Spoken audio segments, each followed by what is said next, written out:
Oh, yeah. Is it Saturday already? Have we made it through yet another week of Star Wars news? Okay, chat. Today's a big one.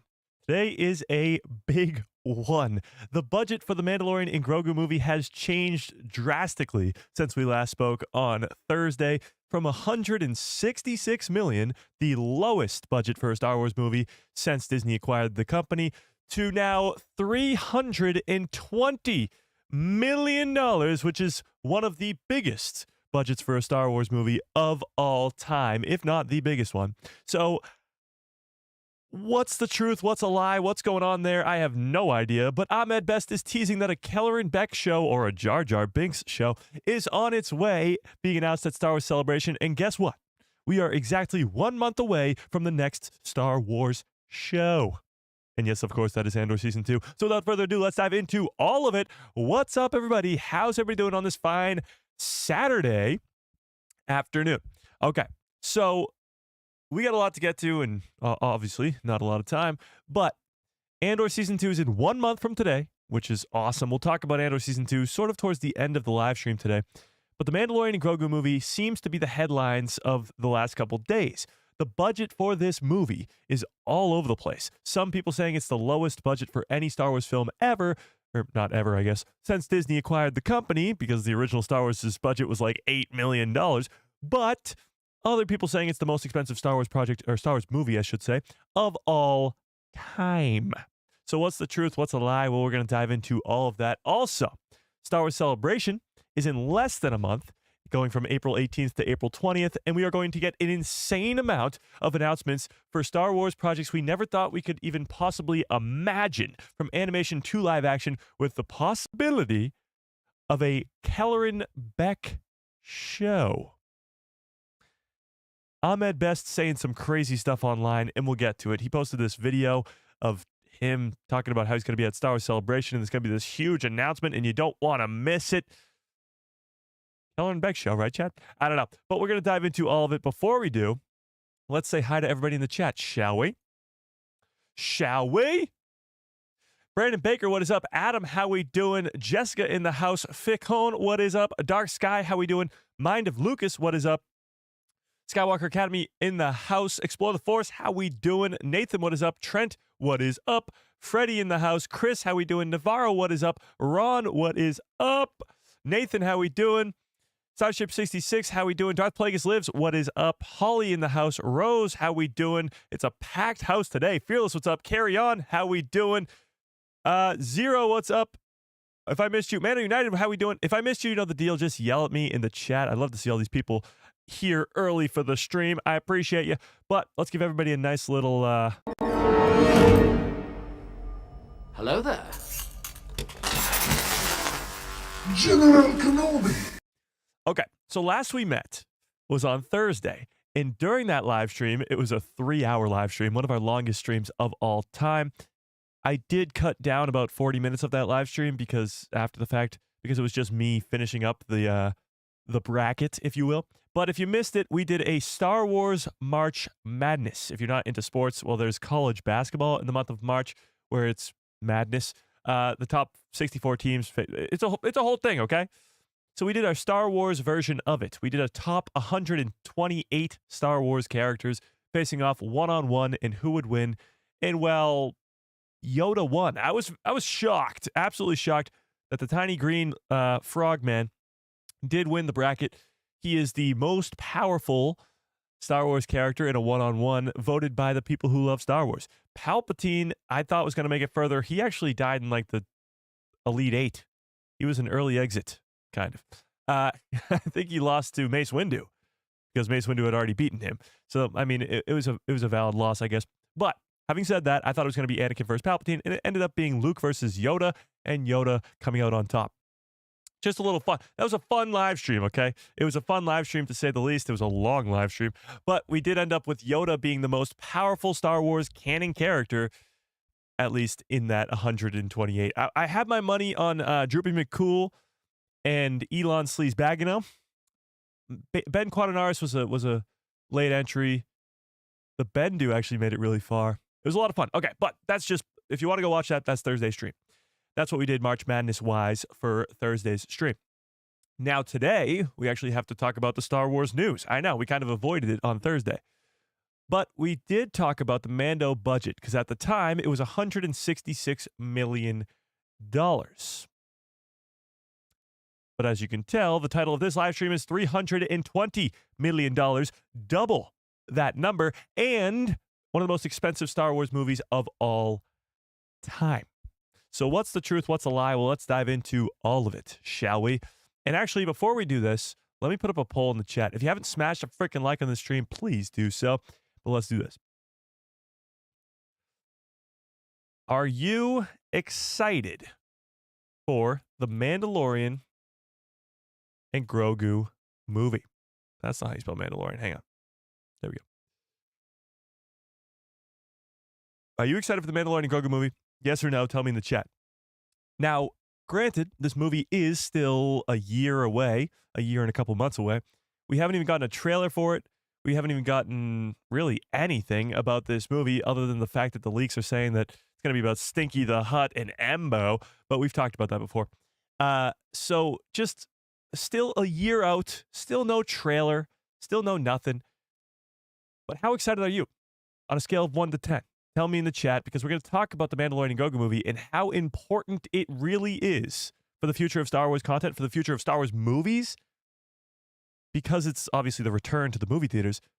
But what this show turned movie has to do in theaters is very, very important, because if it bombs, we're screwed. We may never get another Star Wars movie again. However, if it is successful, then we might see similar things happen in the future. Star Wars shows like The Mandalorian that is very, very successful turning into a movie. And going towards the Old Republic time period, that might be a very important thing to establish as something good. Guaranteed successes, as they love to see over at Lucasfilm. But let's take a look at this, because we also did get our first official look at the poster for the Mandalorian and Grogu movie. So this was the article that we read on Thursday, and I don't know really what's real and what's wrong, but we're going to dive into it. So let's talk about it. The Mandalorian and Grogu movie has a $166 million production budget. Now, keep in mind, production budget. Keep that in mind. California Film Commission revealed today that a total of 51 films will receive tax credits to shoot in California. The list published on their website included the upcoming Star Wars film, The Mandalorian and Grogu. By the way, I've seen this online today because there's sort of news going around about The Mandalorian and Grogu. Fans still not really liking the title. Yeah. So, what is our take on this, chat? The Mandalorian and Grogu movie is going to be called The Mandalorian and Grogu. Is that a horrible name? What do we think about the name? We've known that this will be the name for about a year now. Yeah, just over a year now. And we still got a year until the movie comes out. I mean, there's a very, very, very small chance that the title changes. But what do we think of the title, The Mandalorian and Grogu? And if you don't like it, well, then what else? What the hell else would this movie be called? You know? What else would it be called? Okay, but let's keep going. We had already learned last year that this would be the case, and that the tax credit would be nearly $20 million. But the list also revealed that Jon Favreau's directed film had a $166.438 million production budget after shooting for 92 days. Again, production budget. Keep that in mind. Between late June and late November of last year. The film is currently in post-production. It will debut a teaser trailer, it did debut a teaser trailer in front of the D23 audience last August, which still hasn't been released publicly. Give me a 1 into the chat if you've seen this trailer. It was sort of leaked out on a sort of a phone video camera type thing. I mean, it's a great trailer for what it was. They had only filmed for a couple weeks, and they put together a trailer that had AT-AT walkers on a planet that looks like Hoth, had Din Djarin getting a hallway scene, and Grogu being cute as ever, and Zeb Orrelios with a razor crest. Like, they really threw together something really quickly in a couple weeks. But it was awesome. So if you haven't seen that, I'm sure it's out there somewhere on the interwebs. But yeah, it's awesome. So it still hasn't been released publicly yet, clearly. The movie will also be a center topic of an hour-long panel at Star Wars Celebration in Japan a month from now. Not just an hour-long panel, the first hour-long panel, the first panel at all at Star Wars Celebration. It will kick off the weekend on April 18th. The Mandalorian and Grogu panel will be at 10 a.m. Japan time, which we figured out doing math on the live stream, that will be 9 p.m. Eastern Standard Time. So, yeah, bad news for us fans, at least us fans that are here in the United States and aren't going to Japan or don't already live in Japan. The panels for Star Wars Celebration will take us from 9 p.m. every day to 5 a.m. That is if you live on the East Coast, and it'll probably vary a couple hours depending on where you are. But that's going to be some long nights. 9 p.m. to 5 a.m. is when all the panels will happen in Japan.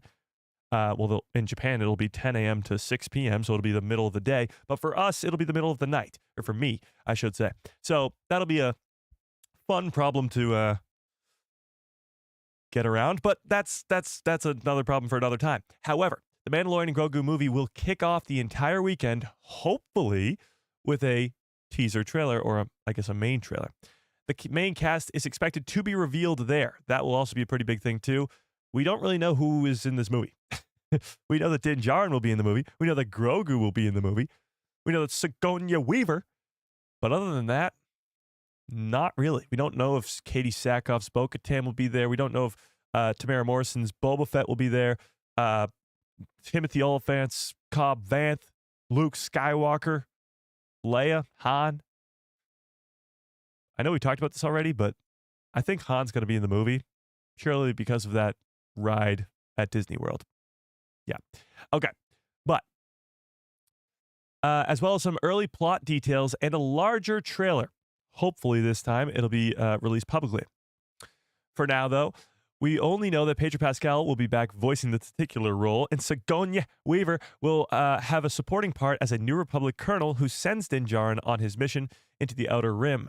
From what we hear from the leaks and reports, is that she's going to be the one who sends him to go find Stinky the Hutt. Yeah. I really don't know. This whole movie is going to be crazy. I don't understand what's happening. Some of you don't even think that Thrawn will be in the movie, which is just blasphemy to me. I don't understand how you've set up this big blue meanie for the last decade and not going to put him in the movie. But that's just me. That's just me. Okay. Dave Filoni also co-wrote the script with Jon Favreau. The Mandalorian and Grogu movie comes out into theaters worldwide on May 22nd, 2026. It will be the cheapest feature film that Lucasfilm has ever made since Disney acquired the company in 2012.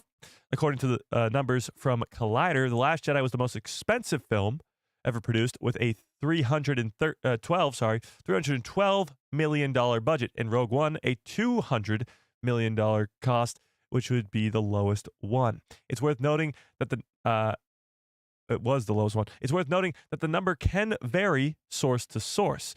Lists on the public website that report the tax credits in the UK have the budget of The Force Awakens to be at least twice the number that was provided by Collider. So the numbers vary quite a bit. But let's not forget that this is production budget, not the entire budget for the entire movie, because there's a lot more that goes into marketing and all these other things as well, merchandising and stuff like that. So it's not the final number, 166 million. However, I don't know if this is, like, if this $312 million for The Last Jedi was how much it was for a production budget or total. Like, was that the actual total, like with marketing and stuff, or was that just the production budget? Because if so, that's absolutely insane.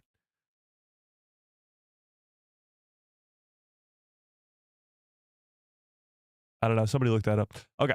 Oh, and that's the end of the article. Okay. So the initial number that we got on Thursday was this $166 million production budget. But again, that's just production budget. Because this number, the $320 million that we're talking about today, is a lot, and I mean a lot, bigger. Now, the I guess, place that this $320 million budget is coming from is our boy, Snyder, Jeffrey Snyder, I believe. Yeah, so this is where it's sort of coming from. Mandalorian and Grogu movie budget is rumored to be significantly higher than initially reported, which was the 166 million, as it is 320 million. And this was from the Insider podcast they had, I think, yesterday, but I'm not too sure. So this happens yesterday. $320 million is the, I guess, report, as it were. Now, this could be off by who knows how much. It could be higher by $20 million or lower by $20 million. We have no idea. But this is what's being reported. $320 million. This is insane. This would make it, if we're going off of the numbers from the last article, The Last Jedi was $312 million. This would make it the most expensive Star Wars movie of all time. Now, honestly, it should be. This is your return to the movie theater after 7 years of being out of the movie theaters. And, I mean, you got to put inflation into account. It's been 9 years since The Last Jedi was produced. And over the course of that decade, I'm sure the dollar has become more expensive. Having said that, this is what we wanted to hear. My complaint on Thursday's live stream was, is this bad news? Is $166 million the cheapest Star Wars movie ever bad news? Are they not giving it the right funding to make it a good movie? Well, that's a problem. And now the problem has quickly shifted to people complaining about this being too expensive, being a big old bomb that hasn't even happened yet, that'll just cost them so much money. I don't think that's what's happening here. I think they know that they have a success in their hands, and I know, or they know, I should say, not me, but they know that they should put all the money that they have into it. It's the same situation here. The reason they put The Mandalorian into the movie scene, onto the big screen, is because of how successful the show is. Now, this brings up the topic of how much money do you think this movie's going to make? We talked about this a little bit on Tuesday's stream, about how The Force Awakens was just surpassed by some random animated movie that I've never even heard of, and you guys haven't even heard of either, as the 5th highest grossing film of all time. So I brought up the question, is it possible, do you think it's possible, that the Mandalorian and Grogu movie could become the most money made by a Star Wars film ever? Could it surpass The Force Awakens at 2.2 billion, something like that? $2.1 billion in the box office. And you guys kind of poo-pooed that idea. And honestly, I think it's very well possible. And here's why, okay? Now, first of all, tell me in the chat, do you think that the Mandalorian and Grogu movie could be the most money made ever from a Star Wars movie, passing The Force Awakens, which, by the way, is in first? Now, the reason I think it's very well possible is because of the success of The Mandalorian on Disney+. Yes, The Force Awakens made a shit ton of money because of the success of the projects that came before. Now, I'm not going to sit here and tell you that The Mandalorian Season 1, 2, and 3 are anywhere close to the original trilogy, because the original trilogy was the big pull to The Force Awakens. Luke Skywalker, Leia Organa, and Han Solo were all coming back for the sequel trilogy. However, we have no idea what this Mandalorian and Grogu movie is going to look like. And the fact of the matter is, there's going to be a Mando mission at Galaxy's Edge on the Millennium Falcon ride, which is supposed to take place, according to Jon Favreau, right off screen from events that take place in the Mandalorian and Grogu movie. That, to me, means the Millennium Falcon that you will be on, going on a mission with Din and Grogu, will be in the Mandalorian and Grogu movie. Because if you're going on a mission as the pilots of the Millennium Falcon with Din and Grogu, that means whoever pilots the Millennium Falcon at the time of this Mandalorian and Grogu movie are going to be friends with Din and Grogu. And guess who pilots the Millennium Falcon, chat? Guess who that would be? I assume it's Han Solo. Maybe it's Lando, but Han Solo and Chewbacca. So the fact of the matter is, this Mandalorian and Grogu movie could very well have the Millennium Falcon, Han Solo, Chewbacca, a young Ben Solo, Luke Skywalker, Leia Organa, and they put all of it together for one massive movie. The beginning of a new trilogy, actually. And it will break the internet. Not only break the internet, but break the box office as it recreates what The Force Awakens had with an incredible movie with Din and Grogu. Let's not forget, Grogu, for the last 7 years, has been the biggest moneymaker for Disney. The biggest. He's everywhere. Every piece of merchandising, every piece of everything is Grogu related. So you don't think that's going to be a big draw to the movie theater? You don't think that parents are going to bring their kids to go watch Baby Yoda on the big screen? Can't wait to see Baby Yoda come back. I got a feeling. Woo-hoo! That the Mandalorian and Grogu movie might just well be the biggest Star Wars movie of all time. And you might think I'm crazy, but I'm not crazy. You're crazy. I'm not crazy. You're crazy. So now there is a possibility, let's say, that the Mandalorian and Grogu movie sucks. And I really don't want to say that because I really hope it's not. But there's no denying that the third season of The Mandalorian was not as good as the second season of The Mandalorian. So some fans still have that bad taste in their mouth of that second season of the third season, of The Mandalorian and Grogu, of The Mandalorian. So that might sort of be a bad thing. However, there's a reason that the Mandalorian and Grogu movie is the first Star Wars movie to come back to theaters and not the Rey movie and not the James Mangold Dawn of the Jedi movie. And it's not because they're not ready. Maybe they aren't, but they could have postponed all these movie dates. It's not because Rey, I guess. It's not because of the sequel trilogy. It's because they want a guaranteed success. And what's more guaranteed than Luke Skywalker, Leia Organa, and Han Solo? Now, I'm not going to sit here and tell you that they're going to be three of the main characters of this Mandalorian and Grogu movie because I don't think they will. However, this is the beginning of a new trilogy. I'd bet my firstborn child on it. I don't have any children, but I would bet a lot of money on it. There's already been 2 confirmed Mando movies, and as Star Wars fans, we know that there's no such thing as a duology in Star Wars. It's trilogies. So there's going to be a Mando trilogy. And what better way to start it off with at least teasing at the fact of the possibility of getting Luke, Leia, and Han on the same screen for the first time ever since 1983. Yeah, that's right. The sequel trilogy failed to do one thing. Well, it failed to do a lot of things, but it failed to do one thing in particular. And that is put Luke, Leia, and Han on the same screen together. Something that fans have been waiting for 40 years.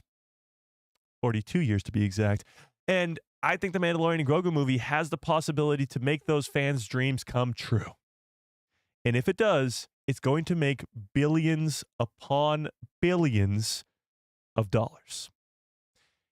And that's why I think the Mandalorian and Grogu movie has the possibility to be the most profitable Star Wars, or I guess not profitable, but the most money made, most box office grossed monies of all time. It also could not. It also could not have Luke, Leia, and Han. It could also not have all this crazy stuff, and it could make a solid chunk of change. 800 million, a billion maybe even, and not be the biggest movie of all time. But if it does go the way that I think, if the Millennium Falcon is truly in the movie like they're claiming it's going to be, then somebody that we know should be piloting the Millennium Falcon. At least Lando or Han. And if we get Han Solo and Chewie at least, then there's a possibility of seeing Leia, there's a possibility of seeing Luke, and if not, they're at least setting up the trilogy of the Mando movies to see all 3 of those characters on the same screen at the same time. Yeah. Or Rey. Well, it's way too early to have Rey piloting it. Utar Pont. It's also way too early to have him piloting it either. This is only 5 to 10 years after the original trilogy. We still got a ways to go before that sequels. Yeah. Absolutely. Okay.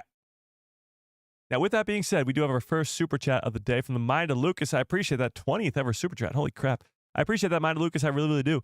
Movie studios only receive about 50% of the domestic box office. So with a $40 million budget, they need to make $800 million to make a profit of $200 million in profits. And that doesn't include marketing. Yeah, I mean, the profits in movies are slim. Unless you're making a $2+ billion movie, you're not really making much money on especially movies that only make $500 million, especially if it's a $300 million budget. So that's sort of the problem that we're talking about here today, too, is this number, $320 million, means that this movie has to be a success. Has to be. Because much like Minded Lucas says here, the return on investment for a movie, you really have to be a big old boom to get any sort of big time money. Because if you do make $800 million, if it's an $800 million movie, you're really only making $100 million, $200 million, which sounds like a lot, but it's not that big of a return on a $400 million investment, especially for something that's Star Wars related. That's why Solo, a Star Wars story, which made, I don't know, 500 million, something like that, it lost money. It's not that the budget of Solo was over $500 million, because it wasn't. It's that plus the marketing plus having to put it into theaters, because the theaters make 50% of that, and it's all that stuff coming together to make Solo lose money. Not that the budget of the movie was $500 million, because that would be insane. But yes, absolutely. The movies that make a lot of money, right now at least, are the Marvel movies. The Marvel movies that rack in billions upon billions of dollars. Maybe not as much recently, but you know what I mean.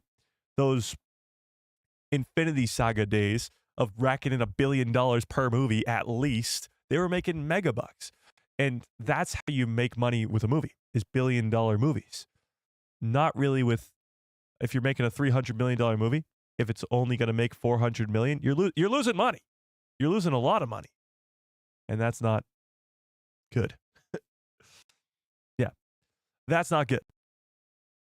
I appreciate the super chat, though. Myra Lucas, I really, really do. Memberships, super chats keep the lights on over here, so I appreciate it. Let's not forget, too, that a big old budget is going to immediately put a target on the backs of the Mandalorian and Grogu. It's going to... The Star Wars fandom, as we, of course, know it to be, is a very volatile thing. And when they see a big price tag like $320 million, if this movie has any whiff of being shitty, it has any indication of it being trash, oh, that $320 million will be thrown in our faces.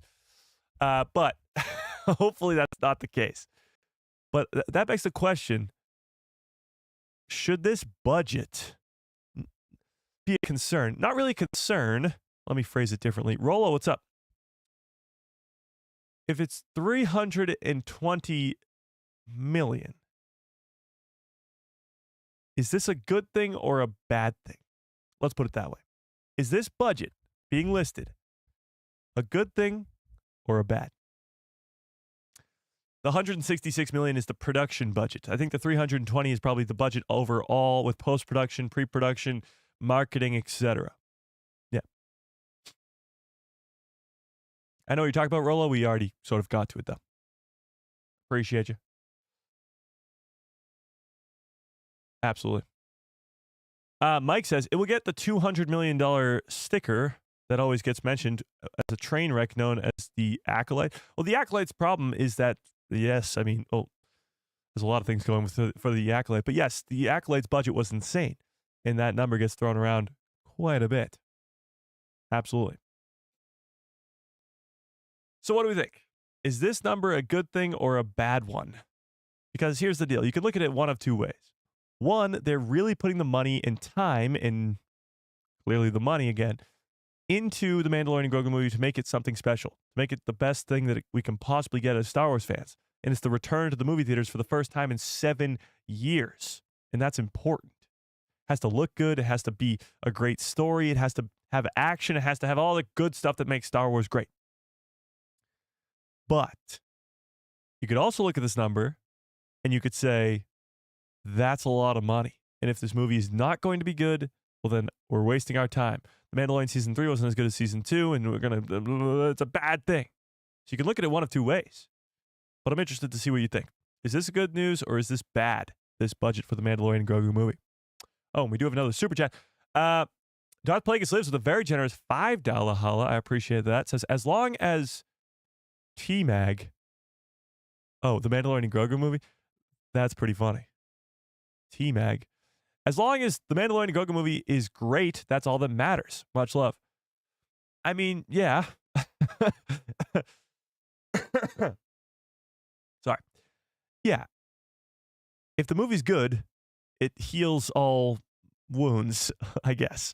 There's no denying good movie. It's the same argument I made for the Rey movie. If it's good, it's good, and it's good, it's good. Like, there's no denying good. I mean, I guess there is. There's some people who think that the original trilogy sucks or the prequel trilogy sucks. I guess there is denying good. But the majority of people can't deny good, let's say. It would be crazy if the Mandalorian and Grogu movie was incredible, like a masterpiece, but it got absolutely shit on. See, I don't see that happening because of the Mandalorian's success on Disney+. I think that alone will give some fans sort of and critics alike the backing to give this movie a chance. As with the Rey movie, I don't think anybody was given that a chance. Their, I guess, prior knowledge of the character of Rey, their prior experience with the sequel trilogy would blend into how they view the next movie. Even if the Rey movie was a masterpiece, it probably would still get shit on online because of the character of Rey, because of its connection to the sequel trilogy. But I could not agree with you more, Darth Plagueis. It absolutely, if it's good, it's good. If it's great, it's great. And there's no really denying that. Some people may sit here and say, call it Andor or complain about some bricks and screws or whatever it may be. But there's no denying great is great. And Andor, see what I did there? Andor is great. And Andor season 2 is in a month. Now, that's a great transition, but we're not transitioning to Andor just yet. Mike, calm down. So, yeah. I mean, that's the oh my God. Mind of Lucas just, holy shit. Mind of Lucas just gifted 5 memberships. Holy crap. What the hell? Okay. We got 5 gifted memberships too. Great Smoky Pokey, nice. David M., your pal Boro, nice. John and Joe, welcome to the people who love Star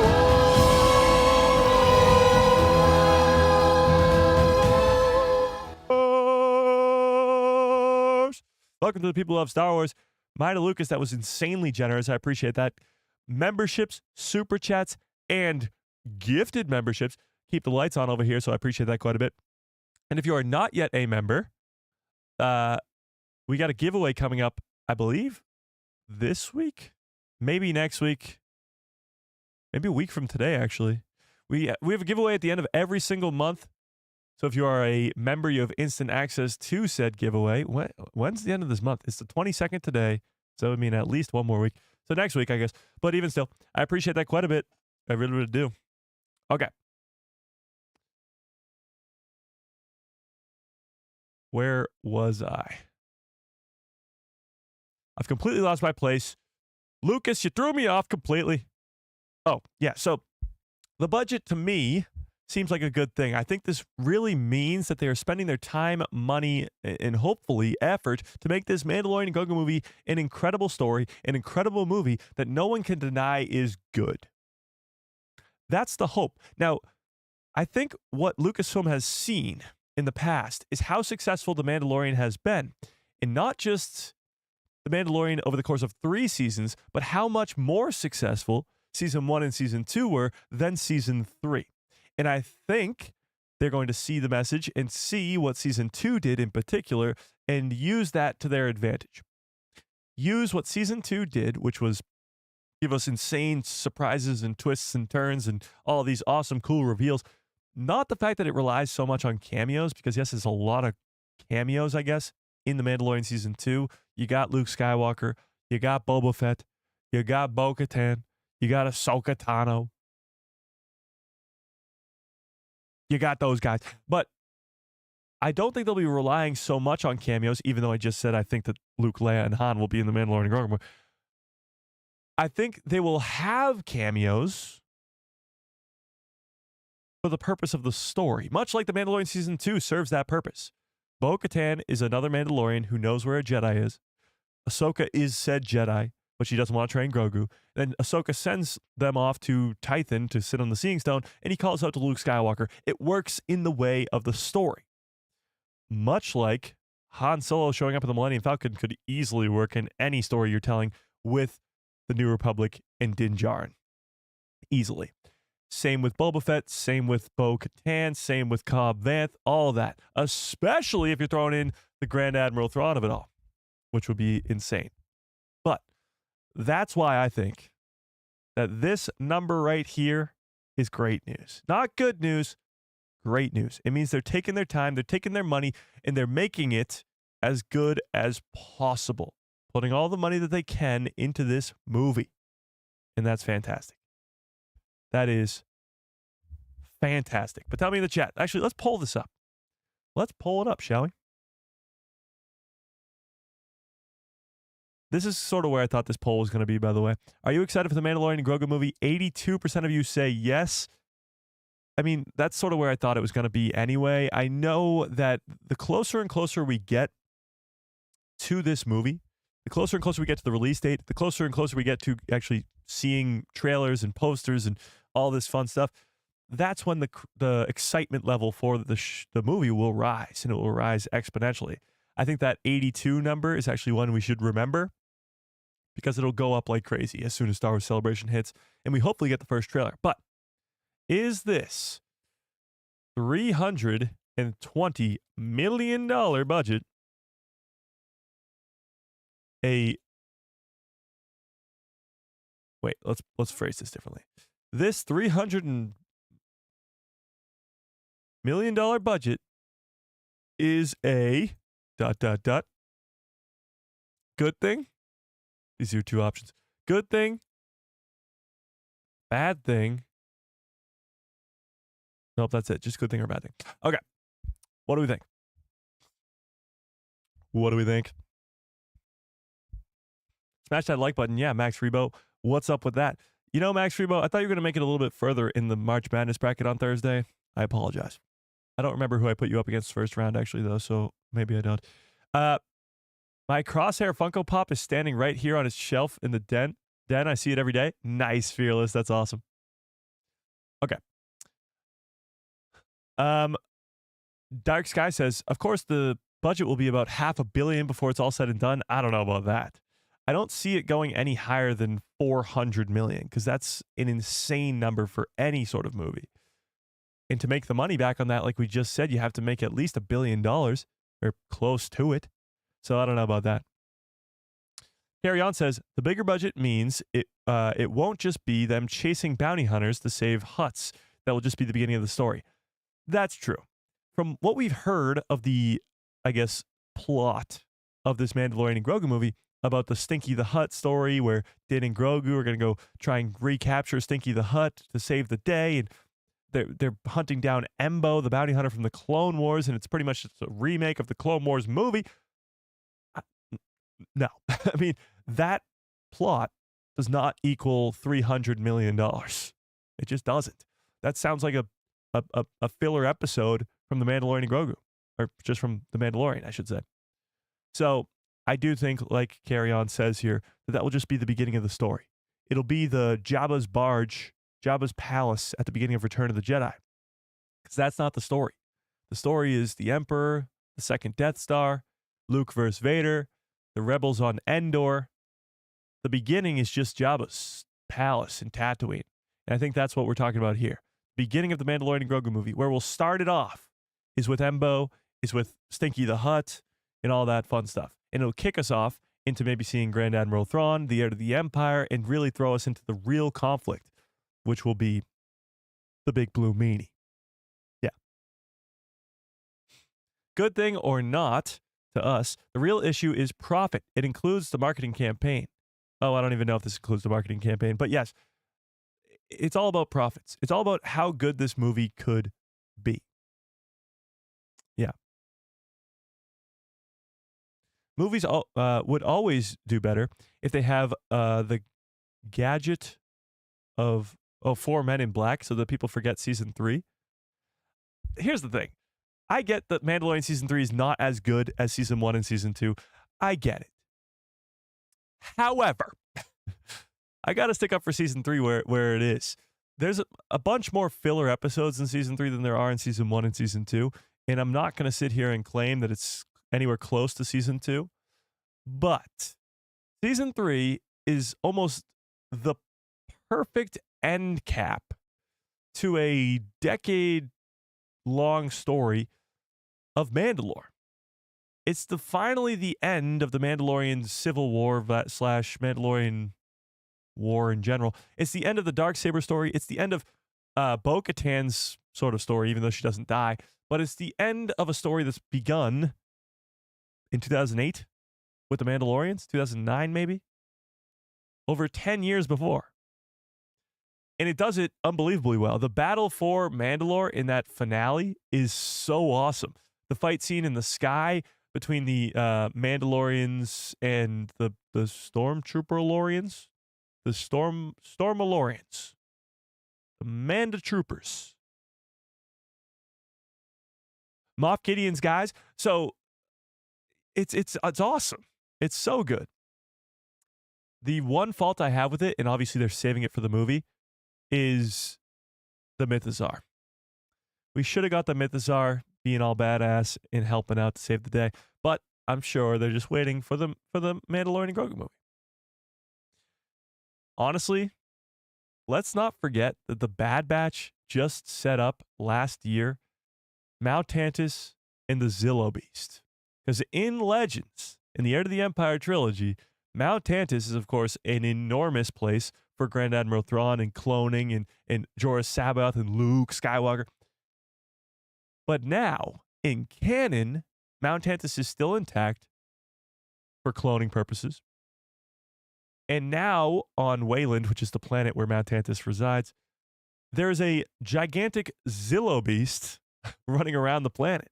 So, who the Mythosaur is going to go toe-to-toe with seems to be the Zillo Beast, if I was a gambling man. Now, the interesting thing is, how do you pull off the Zillo Beast in live action? The Rancor was in the Book of Boba Fett, and it looked great, but that was originally introduced in live action. The Mythosaur looked great in live action in The Mandalorian Season 3. But the Zillo Beast has such a weird look to it. It's got like the 4 or 3 arms, whatever it is. It's like it's got like an arm coming out the front and like the arm to, you know? And it's sort of like, how do you pull that off? You know? How do you pull that off? Okay. Season 3 should have been the season 1 of the Bo-Katan show. Okay. Yeah. Sure. The 12 Spies was the reference of the 12 Spies. What? Okay. Stinky will be the end of the mission in the beginning of the movie before the main stuff, like in James Bond. I haven't seen a James Bond movie in a long time, so I don't know what you're referring to. But if that's how the James Bond movies work, then yes. Yes. Give us some space dinos. Oh, we'll be getting some space dinos for sure. It could be said that Mando Season 2 was mid without the cameos. Well, then you're taking out the good stuff. I mean, obviously. That's like saying... That's like saying... You know what that's like saying? That's like saying... That's like saying that The Mandalorian Season 2 would be bad without the plot. Obviously, the plot of Season 2 is for Grogu to find his people, the Jedi. And that's what he does. That's the whole story of the second season. Yeah. I'm guessing practical head but CGI for the rest of the Zillo Beast. It is interesting how they bring those things to life. Because with Star Wars, they do so much practical stuff that it's not just all going to be CGI. So maybe you're right. Yeah. The original trio gonna absolutely break the internet. Wonder if they keep them a secret or if they keep it if they use it for promotional material. That's actually really interesting because here's the thing. I think they'll keep it a secret. If Luke, Leia, or Han, not even all three, if any of them are in the Mandalorian and Grogu movie, I think they'll keep it a secret because they did the exact same thing with Luke in Mando Season 3. They could have promoted Mando Season 3 to have Luke Skywalker in it. They could have promoted it to have Bo-Katan and Ahsoka and Boba Fett. Imagine the marketing of the return of your favorite characters, Ahsoka Tano. How about Boba Fett for the first time since 1983? Or Luke Skywalker, young Luke Skywalker, even though you did see him in the sequel trilogy. But they didn't. They didn't market it that way. They kept it all a secret. And I think Lucasfilm is good at a lot of things, but one of the things they're really good at is keeping secrets. So I think, I mean, they did the same thing with Grogu too. They could have marketed the Mandalorian show all about this cute baby Yoda character, but they didn't. So I think if Luke, Leia, or Han, or all three, are going to be in the Mandalorian and Grogu movie, it'll be a secret up until its release. They will not reveal that as anything actually happening. Yeah.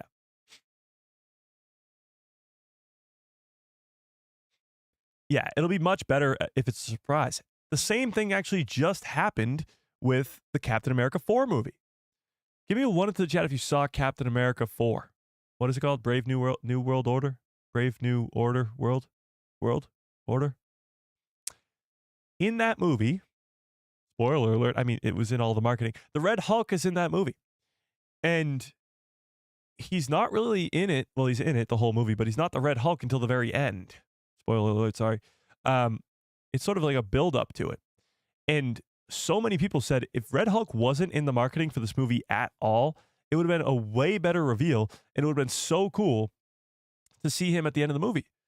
But because they had to market it to get people to come watch this film, they had to put Red Hulk in the marketing and it didn't really work too well.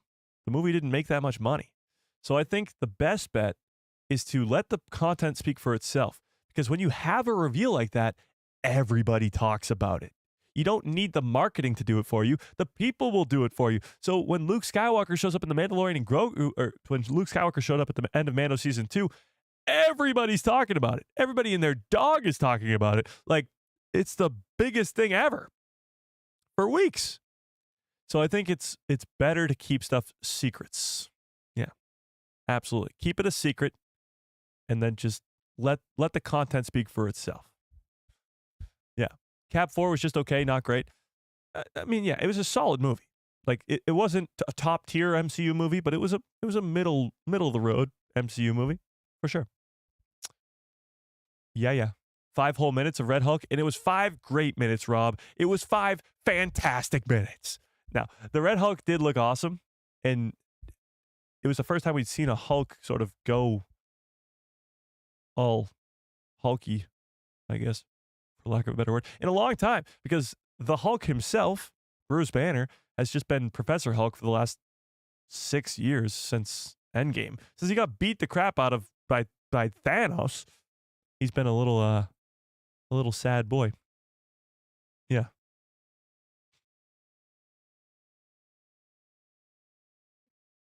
But that's besides the point. We're talking Star Wars here. Okay. But going back to the Mandalorian and Grogu movie, we do have some other news in terms of greatness here. So as you can see from the thumbnail of this live stream, there's the title for the Mandalorian and Grogu movie, because this is sort of the first logo, I guess, for the Star Wars movie. Official logo, I guess. So let's take a look at this. Star Wars finally returns to the big screen next year with the Mandalorian and Grogu movie, and Lucasfilm has now unveiled its first official title logo for the spin-off feature. After 3 seasons on Disney+, former bounty hunter Din Djarin and his adorable Yoda-like sidekick, that's pretty great, adventure from the galaxy far, far away is set to continue on the big screen in next year's Mandalorian and Grogu. And Disney has now revealed the first look at the movie's official logo. The movie isn't the image isn't particularly exciting, only featuring the heroes as their silhouette, while basically just adding and Grogu to the existing title treatment. But Grogu's mysterious alien race ages very slowly. He could still be an infant at 50 when we first meet him, but we have heard that he will be a little older when we catch up with him in the movie, which could create a whole new dynamic between these two characters. Honestly, Grogu has to go through some sort of growth spurt soon. No? Like, if Yoda was not a liar, which maybe he was, we don't know. If Grogu was not a liar, and because he says that he's been training people since he was 100, then Grogu is getting pretty close to 100. And I don't know about you guys, but it does not look like that Grogu is anywhere close to being ready to train anybody else. Maybe it's just me, but I don't think so. However, if he goes on some sort of growth spurt to look older and act older, maybe he starts talking soon, then maybe by 100 he could be training some other Jedi. But with that, this is our first look at the title of the Mandalorian and Grogu movie. Whoa! Oh my God, this is great! No, there's really nothing much going on here, okay? Grogu, I mean, he does look a little bit bigger, I guess. He's up to almost Din Djarin's knees, I guess. But not really much going on here. It is called Star Wars, The Mandalorian and Grogu. Surprise, surprise. Yeah, I mean, if you just take out and Grogu, it's the title for The Mandalorian. Not much has changed. Now, the reasoning for that is because they want people to recognize this. They want people to recognize that this is a continuation of the Mando story so that they go and watch it in the movie theaters. Yeah. That's sort of the idea here. Grogu with a Darksaber and a helmet would be so cool. Well, the Darksaber's gone, so I don't know. So not really too much crazy things going on here. I don't know. Rob says Disney can milk Grogu for the next 50 years. Green milk, LOL. Try the next 800 years. No. Yeah, I mean, Grogu is going to be a main character moving forward in the Star Wars universe for a long, long time. A long time. When you think about what he can do, the fact that he can live up to 800, 900 years old, he could be in a lot of projects. The Rey movie, Rey's New Jedi Order, Grogu should be a part of that. What the Mandalorians look like in the future with Mandalore being rebuilt, like he can be a Mandalorian for the next 900 years too. It'll be interesting to see the route they go down with the character of Grogu, but only time will tell. Yeah. All right, let's get back to this article and let's keep reading. Jon Favreau is set to direct and produce this feature spin-off with Lucasfilm President Kathleen Kennedy and Chief Creative Officer Dave Filoni also serving as producers. Jon Favreau had to say this: I have loved telling stories set in the rich world that George Lucas created. Again, a guy who knows what he is doing. If you are a creator for Star Wars and you are out there listening to this podcast randomly for some reason, always mention George Lucas. It's an instant win for Star Wars fans. They immediately go, this guy knows what he's talking about. He mentioned George Lucas. I know who George Lucas is. He knows who George Lucas is. We're friends now. That's how this works. We are best friends for life now because you know George Lucas. I know George Lucas. George Lucas did Star Wars. You do Star Wars. I like Star Wars. We best friends now. That's how this works. But that's what Jon Favreau had to say about directing his first Star Wars movie in a previous statement. He also continued on by saying this: the prospect of bringing the Mandalorian and his apprentice, Grogu, to the big screen is extremely exciting. Kathleen Kennedy then added that Jon Favreau and Dave Filoni have ushered into Star Wars two new and beloved characters, and this new story is a perfect fit for the big screen. And yeah, that perfect story they're talking about there is not about Embo and Stinky the Hutt, at least I certainly hope not. But only time will tell. Pedro Pascal will return as Din Djarin. Shocker. I remember when this was huge news headlines. But the extent of his involvement may only be the voice of the character for the majority of scenes. It's unclear, as he was busy shooting with the Fantastic Four over at Marvel when the Star Wars movie was being filmed. Let's talk about this for just a quick second here. Do you think that we will see Din Djarin's face in this movie? The Mandalorian and Grogu movie. Now, this might come to a shock to many of you, but we haven't seen Din Djarin's face. Hang on. We haven't seen Din Djarin's face since season 2's finale. Season 2 was in 2020. We haven't seen Din Djarin's face in 5 years. Is that right? Season 2's finale, right? Was the last time we saw his face? Because season 3 is all about how he can't show his face. We don't see it in the book of Boba Fett. It's been 5 years. Wow.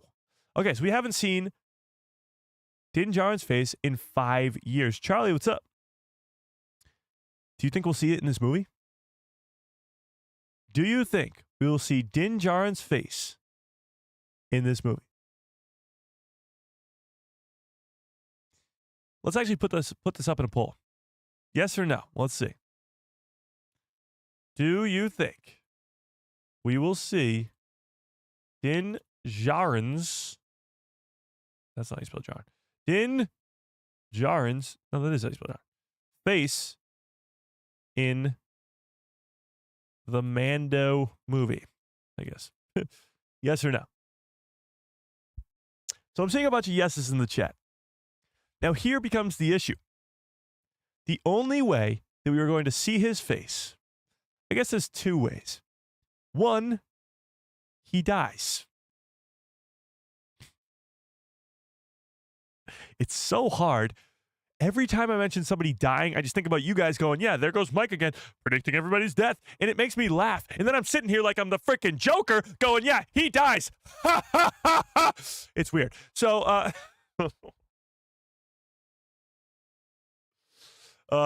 guys, what have you done to me? So, on the one hand, he could die. On the other hand, somebody could rip it off his head. Now, if Grand Admiral Thrawn is truly going to be in this movie, is going to be set up as one of the biggest bad guys to ever exist, he has to be the heir to the Empire. And that's very difficult to do because the original heir, or the original emperor, was Palpatine. And Palpatine is such a goated bad guy. So is Vader, too. And now you're setting up this guy as the heir to that. He has to be awesome. He has to be badass. He has to be the Grand Admiral Thrawn that we know and love. And to set that up to the normie fans who only watch the Star Wars movies, you're going to have Din Djarin hold this massive L in the Mandalorian and Grogu movie to Grand Admiral Thrawn. Because Thrawn has to win. I got news, folks. The Mandalorian and Grogu movie is going to be The Empire Strikes Back. It's going to be an L for the heroes because they need to set up Thrawn as this massive threat. They do. So having him either kill Din Djarin or just at least rip off his helmet. Because we've talked about over the last 5 years how important it is for Din Djarin to keep that helmet on. He goes and through all this madness to go to Mandalore to bathe in the waters, and then he fights Moff Gideon to take back his planet pretty much just to keep his helmet on. He does all this just to keep it on. So if somebody were to rip that off, it would be very significant, at least to the story. So Grand Admiral Thrawn needs to establish himself as a bad guy, and a really good one at that, by maybe killing Din Djarin and ripping his helmet off. But I don't know, chat. What do we think? Because all you are sitting here and telling me, yes, 81% on the poll, 81% say yes, Din Djarin will take off his helmet in the Mandalorian and Grogu movie. But that means one of 2 things has to happen. He dies, or somebody else rips it off, and then we start all over again. Because that's the whole gist of season 3 of The Mandalorian, is to get his helmet back on, to go to Mandalore and bathe in the waters because he can't take off his goddamn helmet. So to the 80% of you who voted yes on this poll, and to the other people who say yes in the chat, how? How does he do it? Robert says, wildcard reason, his helmet gets removed by an enemy or blasted off. Well, that's kind of what I said. Grand Admiral Thrawn removes it. He's an enemy. He's a bad guy. So, yes, there is sort of the money reason of it all. Like, Din Djarin's a massive... Pedro Pascal, not Din Djarin. I guess they're one and the same. Pedro Pascal is a massive star in Hollywood right now. He's doing everything. He's doing Fantastic Four. He's doing Last of Us. He's doing Star Wars. He's doing Game of Thrones. He's done Game of Thrones. He's done it all. DC. He's hit all the major things, the major franchises. And his face is a moneymaker because he's a massive Hollywood star. So how are you not going to show his face? Well, there's a big issue there. You set up this movie with The Mandalorian Season 3 where he's not supposed to show his face. Yeah. So how is he going to show his face without changing the whole course of what Season 2 and Season 3 were about? I think he dies, and you guys just don't want to admit it. Imagine how crazy it would be if to set off a Mando trilogy, they kill off the Mando. That'd be insane. The rest of the trilogy would just be an Avengers type film where they're all avenging their friend Din Djarin. Din Djarin makes a lot of friends in the first 3 seasons of Mando. He becomes friends with Boba Fett, Bo-Katan, Ahsoka Tano, Luke Skywalker, Carson Teva, Cobb Vanth. He becomes friends with everybody. All our heroes that we know across the galaxy, he's friends with all of them. So what if his death is sort of the catalyst to bring all these people together to fight back against the big blue meanie Grand Admiral Thrawn? And as sad as it would be to see Din Djarin go because he's such a great character, it would mean so much to all those characters, to Boba Fett, to Bo-Katan, to Luke Skywalker, to Ahsoka Tano, but specifically to Grogu. Imagine Grogu loses his dad? Adopted dad? Imagine that. It could even turn him to the dark side, which would be insane. But I don't know. What do we think, chat? What do we think?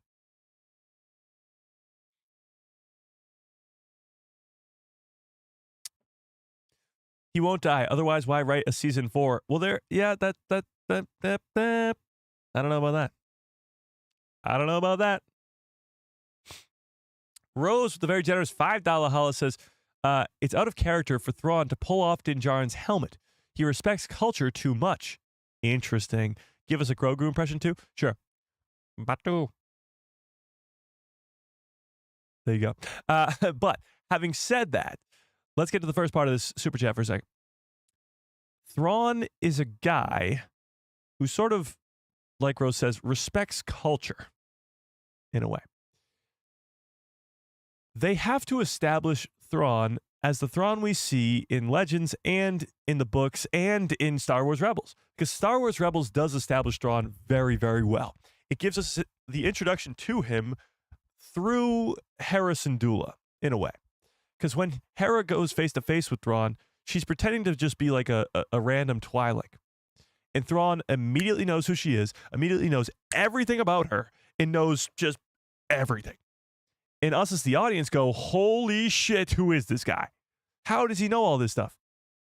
They have to do the same thing for Thrawn in the movie. Because this is not only his first appearance on the big screen, but it also is a lot of Star Wars fans' first experience with Grand Admiral Thrawn. So you have to establish him as this know-it-all genius who isn't to be messed with. So maybe he wouldn't take off Din Djarin's helmet because he knows how much it means to his culture and whatever. But it could be that his helmet falls off and Thrawn picks it up and gives it to Din Djarin and explains to him his own culture. Like, that would be insane. The same way that he gives Hera Syndulla that ancestry thing from the Twi'leks have, and he explains it to her. Like, yeah, no duh, she knows what it is. We could do a similar thing with Thrawn, where he explains to Din Djarin his own thing. He explains to Din Djarin his own way. This is the way. It'll be pretty wild. Like, it's a battle. He's fighting maybe a droid or something. It knocks his helmet off. The nice violin, or not violin, harp music sets in of Grand Admiral Thrawn. You see two blue hands pick up the Mandalorian helmet and walk it over to Din Djarin as he explains in only Lars Mikkelsen's voice can the way of the Mandalorian. It would be insane. It'd be pretty wild. Yeah. I appreciate it, Rose. I really, really do. Super chats, memberships, keep the lights on over here. Oh, okay. Joe with the very generous $2 holla with first ever super chat. I appreciate that, Joe. Says, what if it's Cad Bane returning to kill Boba? I like where your head's at. I do think Boba Fett will be in this Mandalorian and Grogu movie. But to bring back Cad Bane to kill Boba will be a little bit difficult because the last time the two met, well, Cad Bane dies. Well, so many people think that Cad Bane's still alive. Tell me in the chat, do you think Cad Bane is still alive? I think so. But Cad Bane is one of the best bounty hunters of all time. I think if Boba Fett is to die, Cad Bane would be a good one to be the one to kill him. But if it was to mean something to everybody else in the galaxy, again, maybe Din Djarin's not the one who dies, but Boba Fett is. I think Din Djarin's death would be more meaningful to more people if he did die to Grand Admiral Thrawn, but Boba Fett could also die to Grand Admiral Thrawn. Boba Fett is a lot older of a character, especially at this time in the timeline. He's a legacy character. Din Djarin still has a lot more story to be told, so maybe. I just got a feeling. I don't know what it is. See? Look at this. I know you guys are going to be like, because you always kill people off mic. No, okay? I got a feeling, chat. I got a feeling that somebody important is going to die in this Mandalorian and Grogu movie to Grand Admiral Thrawn to establish how good he is as a bad guy. It's much like establishing immediately in A New Hope that Vader is a bad guy by having him holding up, what's the captain's name? Somebody in the chat help me out. He's holding up the captain, choking him, and then throws him to the side. It's immediately establishing that this is a bad guy. Much like Tarkin blowing up Alderaan in the first time we see him as well. Yeah. That's sort of how it has to work. Yeah. Oh, Minded Lucas with a very generous $5 holla. Feeling very generous today, Lucas. I appreciate that. Says, the Mandalorian and Grogu movie is a setup movie. The Filoni movie will be like the Empire Strikes Back equivalent. So the next movie will be like the Return of the something. Maybe. I don't know if they'll go the same format. I get that the format sort of works. It works for this original trilogy. But I think the Mandalorian and Grogu movie might end on an L for our heroes. Now, maybe not. It just ends on some sort of happy-ish ending, and then the second movie ends on a bad note. But you got to set up Grand Admiral Thrawn. That's the most important thing going into this movie. It's a lot of other things are important, like making money and giving us a good movie and all that stuff. But setting up Grand Admiral Thrawn is beyond important, especially if you're going to make a whole trilogy about the guy. Yeah. For sure. Didn't you have a feeling that all the Bad Batch were going to die, Mike? Yes. And that was a valid feeling, okay? The Bad Batch aren't in anything else. And it just felt like they were going to die, okay? Can a man just make a death prediction?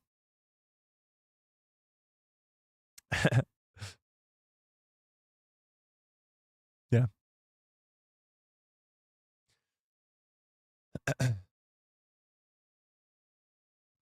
Mando does in Thrawn. Thrawn picks up the Darksaber. Well, the Darksaber's gone. There's a possibility that the Darksaber could be recreated. Jacob, what's up?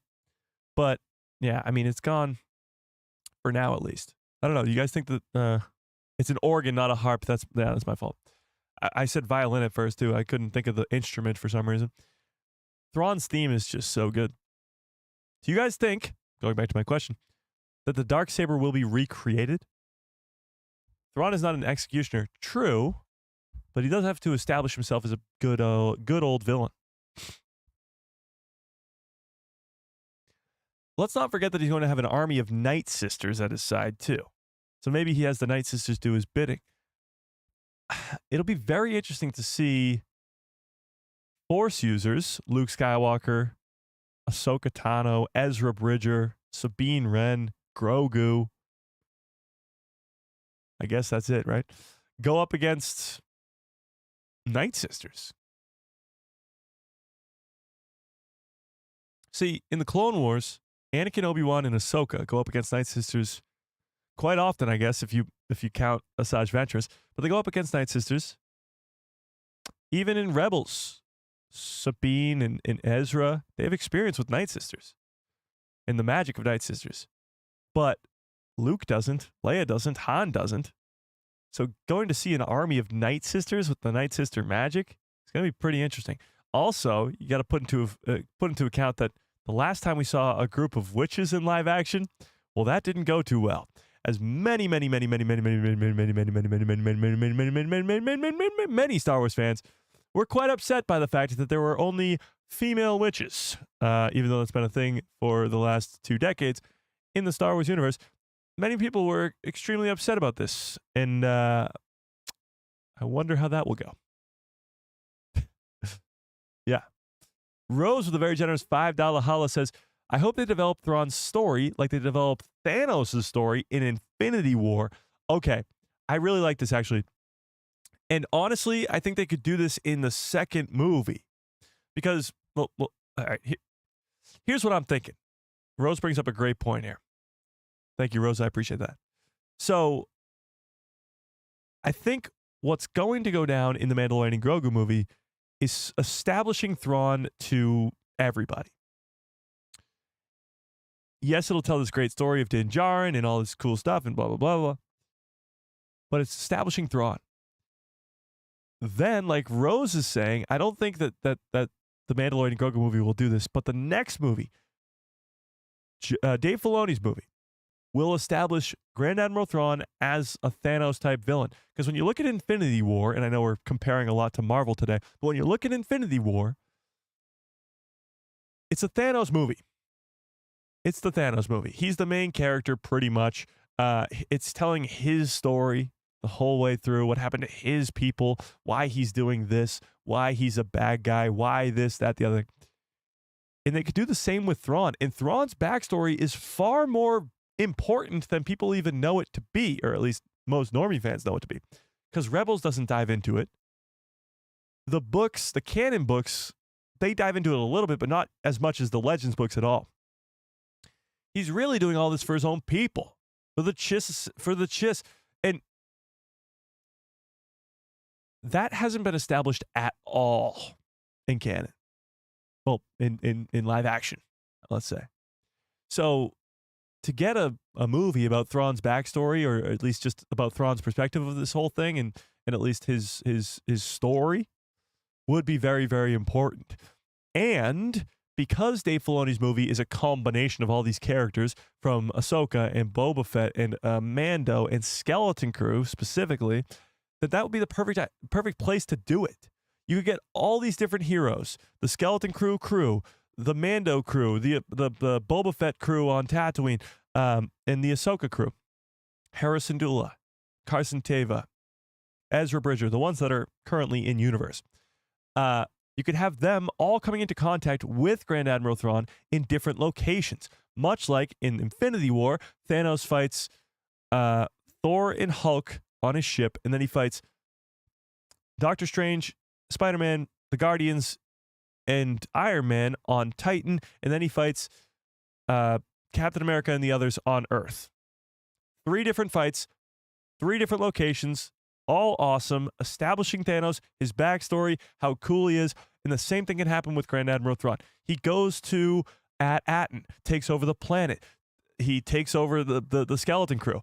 Then he goes to Tatooine, takes over the planet, takes over Boba Fett and his crew. Then goes to Mandalore, takes over the planet, kills all those people. Bo-Katan, gone. Boom, dead. Whatever. Maybe they don't all die, but you know what I mean. And then he goes to Coruscant. No, probably not Coruscant. But then he goes to the Ahsoka. You get what I'm saying. It could be about Thrawn specifically, still have all the characters from the other shows. So it's a combination event. It's an Avengers level movie, but it's about Thrawn. That would be incredible. That would be so awesome, actually. That's a great idea. Robert brings up a good point, actually, here. Well, is Abeloth returning or is Thrawn a Thanos-level villain? I can't see both occurring over the next few years, so there's way too much to sort out. That's a great point. We've talked about this for months and months and months. Actually, over a year now. But Abeloth was set up at the end of Ahsoka Season 1, and I think Abeloth will be set up even more in Ahsoka Season 2. We might even see her. Who knows? But how can you have Thrawn and Abeloth at the same time? Well, that actually brings up two very good points. One, I think it will establish that Thrawn really isn't a bad guy, because he's not. Like, he's not really a Palpatine-level bad guy. He's, again, doing it all for his people to protect them. But also, he might be doing it to protect the galaxy in this instance. In Ahsoka Season 1, he is running from something. He knows, and the Night Sisters know, there's something on this planet of Peridea that they need to get away from. And I think Thrawn does understand that that is Abeloth and the extent of her power. So I think maybe what Thrawn could be doing here is taking over the galaxy to save the galaxy. Simple as that. He knows what's coming. He knows that Abeloth is out there, and he's actually trying to protect the galaxy. But that might not be clear to the others. I don't know. But I agree with you that Abeloth can't come to the Star Wars galaxy because you can't have both of them. It would be insane if by the third movie of this Mando trilogy that it was Thrawn working together with the heroes, working alongside Luke, Leia, and Han, and Din Djarin, and Grogu to fight Abeloth. That would be crazy. But I don't think that's what's happening. I think Abeloth will stay on Peridea. I think I think Anakin and Ahsoka, being the daughter and the father of the living embodiments of the Force, I think they will be able to keep Abeloth prisoner on Peridea moving forward. And that will actually take Ahsoka out of the fight too. Yeah. That's just what I think. I don't think Abeloth is going to be involved too much in the story. I just think Ahsoka Season 2 will put an end cap to that and give Ahsoka a purpose, I guess. That's what I'm thinking. I don't think she'll die. No, I don't think Abeloth will be dealt with and dead in Ahsoka Season 2. I don't think Abeloth will die. Oh my God, that's crazy. Wild. But I do think that she will be imprisoned again. Yeah. Yeah, I think she'll be looming out there. She'll be looming out in the other galaxy, maybe even become a bad guy for the post-sequel world, like become the bad guy of the Rey movie maybe even, because somehow she breaks free. I don't know. There's ways around it, but Abeloth will definitely be in Ahsoka Season 2, I think. She just won't really be the main villain of this Mandoverse time period. Yeah, maybe they're setting her up for something in the future. Simon Kinberg trilogy? Sean Levy movie? Rey movie? Plenty of movies to go around for Abeloth to be the villain of. Yeah. And by the way, still, 76% of you guys think we will be seeing Din Djarin's face in this movie. That's crazy. That's absolutely crazy. Okay, but I'm going to end this poll and I'm going to start up a new one. And this new one is, do you think we will get a Kelleran Beq show? Yes or no? Now, before you vote, I guess you got to vote anyway, but let me give you some information. Okay? This is the other part of today's live stream. As you can see, Kelleran Beq is in the thumbnail, and the title of the stream is Kelleran Beq Show. Ahmed Best, the voice behind Jar Jar Binks and the face behind Kelleran Beq. In The Mandalorian Season 3, we see, finally, the answer to the question, who saved Grogu from the Jedi Temple on Coruscant? And the answer was Kelleran Beq, a Jedi played by Ahmed Best. So not only is Jar Jar Binks a Jedi, but he's also a Sith Lord. And now, but Ahmed Best plays Kelleran Beq, and he's the one who saves Grogu. There's still the massive question of where the hell is Grogu up until The Mandalorian. Because I believe there's about 29 to 30-ish years. Let's just say 30-ish, 30-ish years between Order 66 and The Mandalorian. In those 30 years, even though we see Grogu go off with Kelleran Beq, in those 30 years, Grogu has to go off to do something. He's got to be off doing something. If the Empire never captures him, then he's got to be off doing something. And if Kelleran Beq is not alive by the time of the Mandoverse, at least as far as we're aware, then where is he? Now, Ahmed Best took to social media. I believe this was yesterday or 2 days ago. And he posted this. And honestly, it should have more than 1,900 views. This is insane. More people should be talking about this. So let's talk about it. Oh, it's muted. Hang on, chat. I am going to be at... Hang on, we got to start it over. Hello, Ahmed Best here. I am going to be at Star Wars Celebration Japan, April 18th through the 20th of 2025. And I got some amazing Star Wars news to share. Oh my God. I can't even... It's going to blow. Oh my God, it's so good. But I want to do it in style. So I am looking for Japanese designers. I am looking for Japanese stylists. I'm looking for Japanese denim selvage owners. I'm looking for Japanese tailors. I'm looking for Japanese vintage store owners. Anybody who would be interested in styling me for Star Wars Celebration. I want to showcase your artistry. I want to showcase your materials, your clothes, your style, what you can do. So if you want to style me as I walk across that celebration stage and tell the entire world that, oh, it's so good, it's so good, hit me in the comments, right? I want to come check you out, or hit me on the DMs and I will contact you. I will contact you. Not a manager, not a publicist, not nobody. You'll hear it from me. I want to showcase your artistry. I want to see some Japanese designs, some Japanese styles, some really cool selvage denim, maybe some tailored suits, maybe some streetwear, maybe some chapeaus, maybe some shoes, all of the above. I want to showcase you. Star Wars Celebration Japan, April 18th through 20th. Oh my God, it's going to be so good. It's going to be so good. Peace.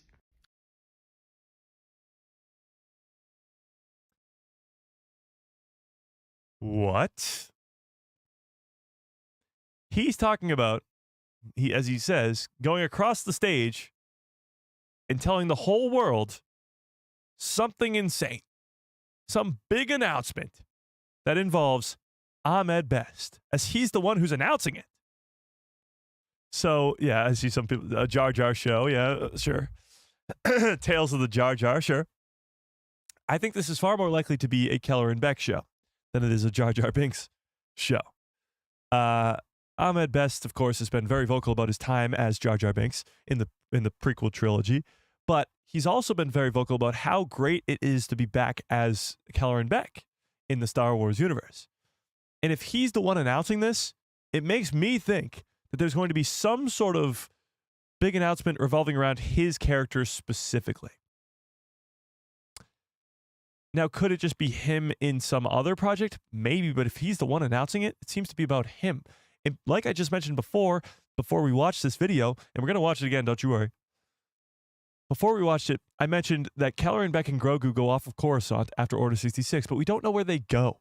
We don't know what happens. We don't know where their story goes. So is it possible that we could be getting a Kelleran Beq show about the aftermath of Order 66, about him as a Jedi who survives Order 66 with Grogu, going into the hidden path with characters like Asajj Ventress, Quinlan Vos, Baylan Skoll, Kanan Jarrus, who else? Cal Kestis, all these different characters being involved in in a live action show, not animated, live action show. What do we think? What else would he be announcing? What else would he be so excited for? What do we think? Because if this is the case, if he is announcing a live action Hidden Path show, a Kelleran Beq show, that means the animated one that will be announced, the multi-season animated show that we know is coming, will likely be that Luke Skywalker show, not the Hidden Path, not something that happens in that portion of the time period. Yeah. Lee, what's up? So what do we think this is? I think he'll be in the Mandalorian and Grogu movie, maybe in some sort of flashback. Ooh, interesting. I kind of like that too. Maybe he's in the Mandalorian and Grogu movie. That wouldn't be confusing at all. A Jar Jar saga? A whole saga for Jar Jar? I don't think so. Somehow Jar Jar Binks returns. Well, Jar Jar never dies. Jar Jar never dies, I guess. Maybe he's narrating an audiobook for Mando.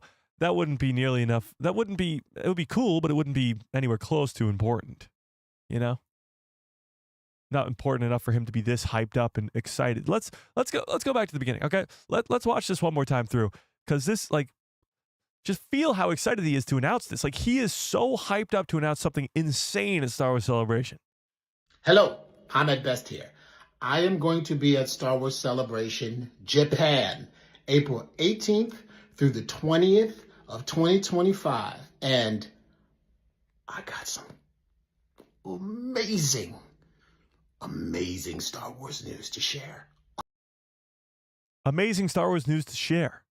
Now, the only other project that I could think would be anywhere close to this, and I don't think you'd be nearly as excited, but maybe, would be a Tales of the Jedi Season 2, following his character of Kelleran Beq.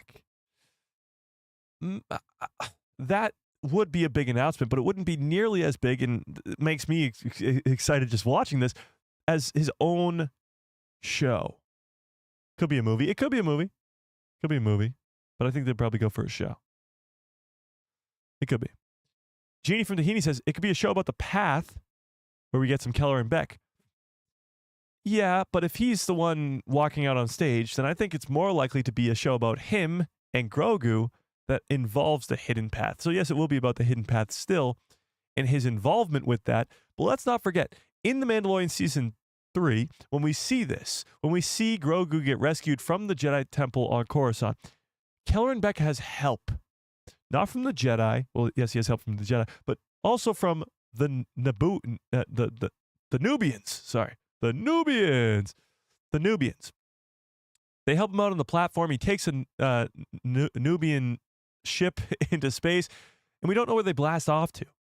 So it could be the story of the aftermath of that. But there needs to be a purpose to it. And the purpose is, of course, telling Grogu's story, which is so vastly important. But at the same time, telling the story of the hidden path. It seems like Kelleran Beq, as a character, has his connections and possibly has the ability to be a part of that hidden path, be a establishing factor to it. But let's keep watching, because his excitement gets me excited. Oh my God. I can't even, it's going to blow. Oh my God. It's so good. But it's going to blow minds.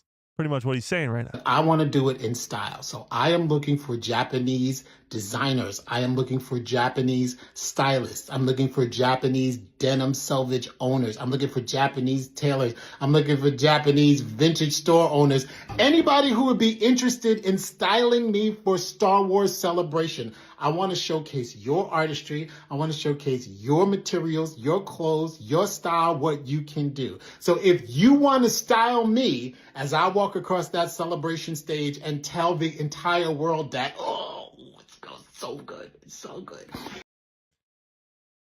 When I walk across that Star Wars Celebration stage and tell the entire world that. Hit me in the comments. Yeah. So whatever he's talking about here is obviously going to be enormous. I don't know what day it's going to be on. I don't know really what he's talking about at all. But the possibility of this being the next live action show, because we talked about this before, the only 2 shows that are on the docket left are The Mandalorian. Sorry, that's a movie. Is Andor season 2, which is in 1 month from today, and Ahsoka season 2, which probably will come out in 2026. So that's it for live action shows. Now we've been getting 2 live action shows for the last 5 years, 2 or 3, some years. So 2 or 3 live action shows for the last 5 years. Now this year we're only going to get 1. Next year we're only going to get 1. And then the year after we're going to get 0. I don't think so. So there's going to be some sort of live action Star Wars projects being announced at Star Wars Celebration. A Kelleran Beq Hidden Path Grogu Asajj Ventress type of show would be incredible. It would be absolutely insane. So, with that being said, I ask you again, after watching him Ahmed Best get so hyped up for this announcement that he's going to make at Star Wars Celebration, do you think a Kelleran Beq show is happening? What do we think? Tell me in the chat. Honestly, and tell me if this is an exciting idea for you, because there's so much to tell in terms of the Jedi who survived Order 66 and how they survived it. This could be a show not only about Kelleran and Grogu and all these other Jedi who survived Order 66, but it could be them getting hunted down by Inquisitors and Darth Vader. Like, we could see Grogu narrowly escape Inquisitors and Vader in the Empire time and time again. It could be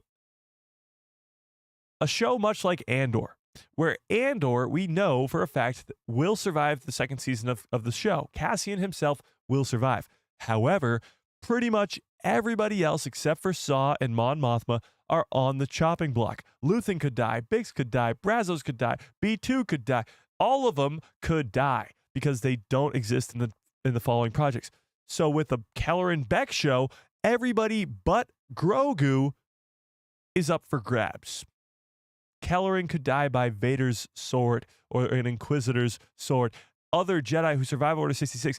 The chaos that reigns on the galaxy right after Order 66. Because 10,000 Jedi, a lot of them die during Order 66, but a lot of them don't. The Inquisitors, the Empire, Vader, they're all hunting them down right after Order 66. We see a lot of that play out in the comics for Star Wars, the Vader comics, but a show, a live action show even, about Kelleran Beq and Grogu and other Jedi who survived Order 66 surviving right after Order 66 as the Empire, Inquisitors, and Vader hunt them down would be incredible.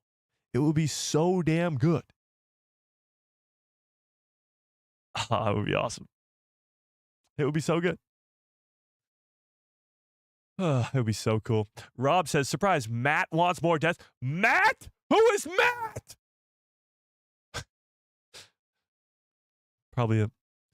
Probably just a spelling error.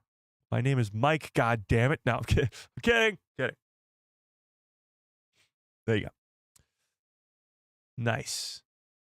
Yeah, Lee, you have to be our sort of in-person person at Japan. Well, we do have a bunch of others too. Explore the Force is going to be there. We got a bunch of people that are going to be there, but yeah, for sure. I don't think they'll do an Andor-esque show with Grogu. Too many kids love Grogu. Well, it wouldn't be Andor Darkness with Grogu in it. I think it would just more so be that kind of show, as in only one can survive. Yeah. Yeah. So we could see Kelleran Beq kill an Inquisitor. That would be pretty cool. Like, we don't really know how powerful Kelleran Beq is, but he does save Grogu from the Jedi Temple. We do get to see him go all badass in that scene where he helps him escape. Yeah. Okay, Darth Vacunar brings up another point. There's a possibility that he could be talking about something Jar Jar related. Now, I don't think it is. I really don't. Jar Jar Binks, I don't see him coming back anytime soon. I don't. It could be a Darth Jar Jar show, and that's like actually a serious thing I just said there. Last year we did get the Rebuild the Galaxy Lego thing with Darth Jar Jar in it, but I don't think so. I think what he's really hyping up here is something spectacular, something so big that it's going to blow minds, and I don't think that's what it's going to be.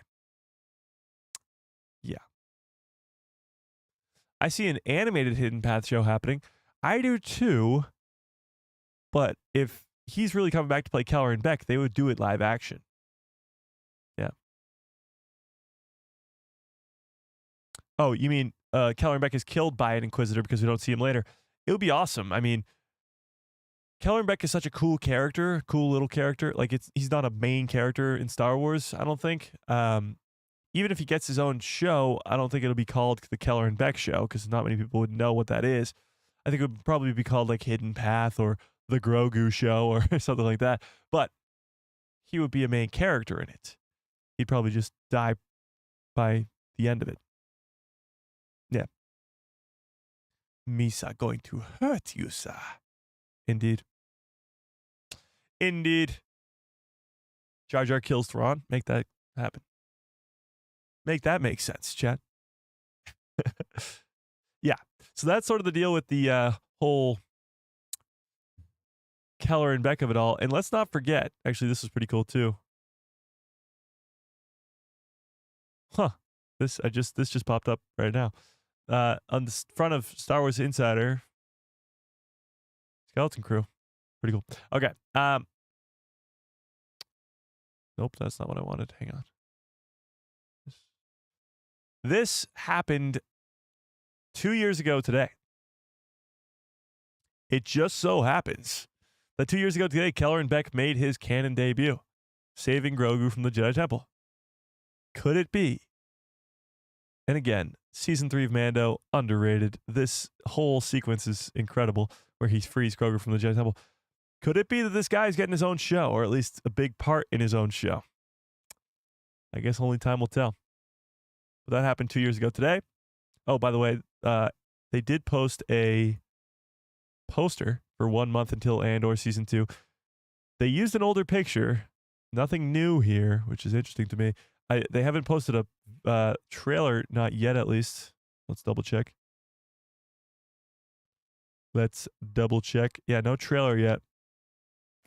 Like usually when there's 1 month until the show, they post a 1 month teaser trailer or something like that. Nothing. But there you have it. Oh, this is pretty cool. They're making a Acolyte visual guide. There's a look at Manny Jacinto's Chimere. Oh,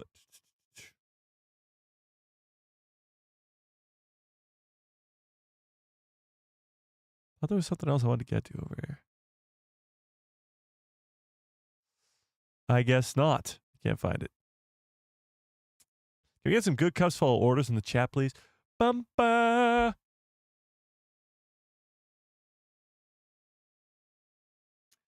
Okay.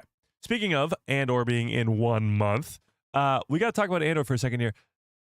Shout out to Mr. Revenge for bringing this up to me. This is actually a great, absolutely great theory. Let's put it as. And the theory is about Luthen's backstory. So the biggest news coming out of Andor Season 2 over the last week was that Tony Gilroy explicitly said that we will be getting the backstory for Luthen in Andor Season 2. Now, Luthen quickly became a fan favorite character in Andor Season 1, and I think he will die in Season 2. Yup, here I go again. But in all seriousness, it makes sense for his character to die. He is such an important piece to the rebellion, and he seems to have a good way out. I mean, he talks about so much in Season 1, how he gives everything to the rebellion. And he is making a he's creating a sunset that sunrise that he'll never see. All his work is creating a sunrise that he will never see. Something along those lines. Whatever.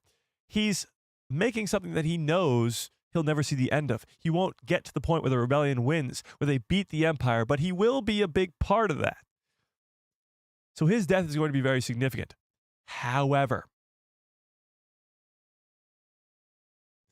Luthen's backstory is so damn important because of the character that he is. He's not only the leader of the rebellion at this point, but he has that gallery on Coruscant where he's got crazy shit from across the galaxy. Sith artifacts, Sith holocrons, Jedi holocrons, Gungan shields, Mandalorian armor, Naboo, Queen Amidala's head helmet thing. Like, he's got it all. So the backstory of this character is quite interesting, to say the least. With people saying that he could be a Jedi, former Jedi, or a Palpatine's brother, as some people were saying, because he looks kind of like him, or a former senator or something along those lines. The argument behind that is if he was a Jedi, if he was a senator, then the Empire would know him. They would have recognized him by now. He's not really hiding. He's right there in plain sight, and hiding in plain sight doesn't really work when you're a Jedi whose face is very recognizable. So, with that being said, it doesn't really make much sense. However, then Mr. Revenge brought this up. So, let me go back here. He says, "Hey, Mike, I was rewatching season 1 of Andor, and I realized the purpose of the Sith holocrons." Oh, sorry. Oh, here we go. If Luthen isn't a Jedi, then he was definitely a general for the Republic. Now, let me keep going. During the Clone Wars, I suspect his relationship with Saw Gerrera goes back a long way, as you can clearly tell in season 1. Him and Saw have a backstory together. I still want him to be a Jedi, though, of course, but it's too obvious for a writer like Tony Gilroy. And again, like I just mentioned, it's the Jedi thing doesn't really work. So my response was what it should be. It would be, wouldn't the Empire know about him if he was a big general in the Republic? Because the Empire was the Republic, turns into the Empire. Wouldn't they remember him? It's possible. And Mr. Revenge brought up a great point. What if they thought he died? Luthen's always 10 steps ahead of everybody. It's possible that he faked his own death, became somebody else. Luthen's not really his real name, and he wears this wig, he puts on this show because he's pretending to be somebody that he's not. And it really got me thinking.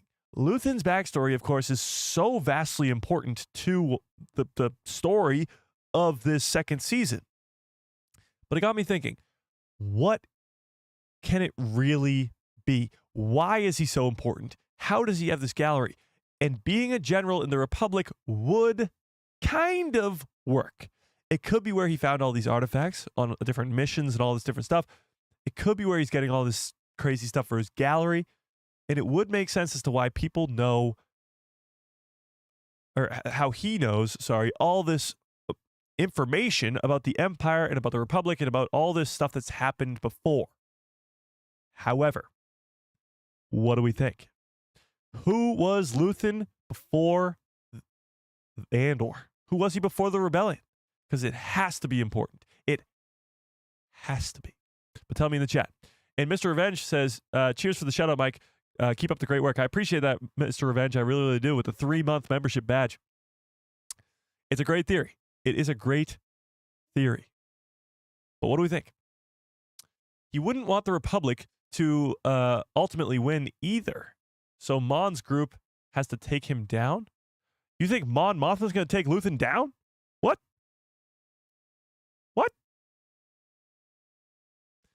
Luthen feels like a rebellious version of Thrawn.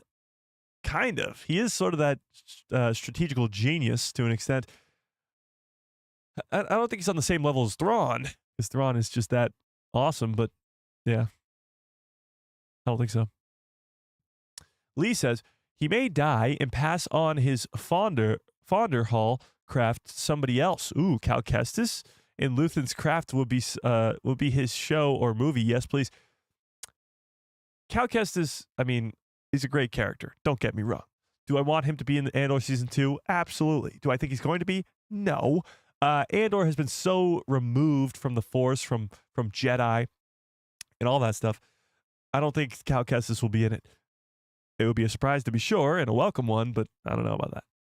Cal Kestis' first ever live action appearance, to me, seems most likely in Ahsoka or the Mandalorian and Grogu movie, some point in the Mandoverse, I would guess. But hey, maybe this Kelleran Beq show as well. Only time will tell. But his ship, going back to that, his ship is honestly even more of a weird thing when you think about what his backstory could be. Because when you think about it, this weird ship that has lightsabers coming out the side of it, that has a droid that controls it himself, something we've never seen in Star Wars before. Well, somebody with some crazy past experience with maybe a war or ships in general, only that kind of person would have this type of ship. But Mike, will Luthen's ship die? No, I hope not. Unless he goes down with the ship. Possibly.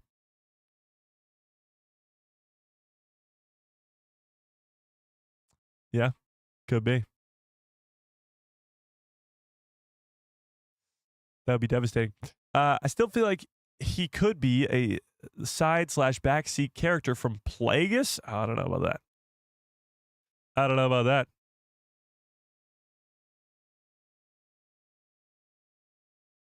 Luthen was a temple guard? Well, no, we see the temple guards. We know what those guys look like. Yeah, I don't think so.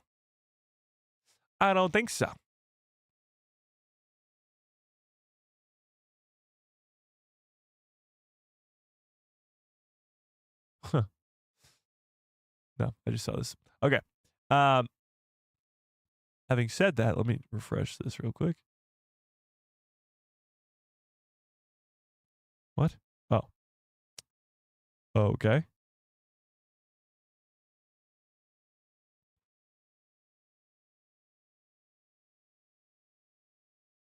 Hang on, chat.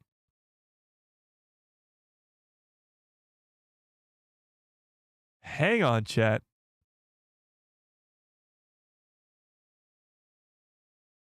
Hang on, chat. This is crazy. 1 second. Steph.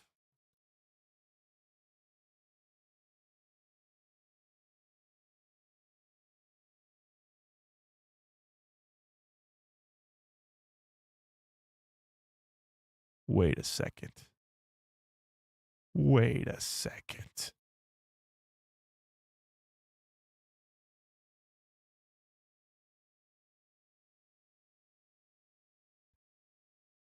This is weird. Steven Stanton, and I'll get to who that is in just 1 second. Steven Stanton tweeted out, if you're heading to Star Wars Celebration in Japan, be sure to mark your calendars for the Lucasfilm animation panel on 4/18, which is the Friday. It'll be hosted by Dave Filoni and Athena Portillo, who's the vice president of animation. And they'll be looking back at the last 20 years of animation storytelling and a sneak peek as to what's to come with those eyes emojis. You see those eyes emojis, chat? You see those? Now, you must be asking, who is Steven Stanton? Great question. Well, in my quick little research from 20 seconds ago, as I was going, oh my God, chat, no way. He is not only the voice of Moff Gideon in all the different Moff Tarkin, excuse me, in all the different, where he shows up in the Bad Batch, he shows up in Rebels, he shows up in everywhere, I guess. But he's also the voice of Ben Kenobi, Obi-Wan in Star Wars Rebels. He's also the voice of, oh, really? I didn't know this. This is the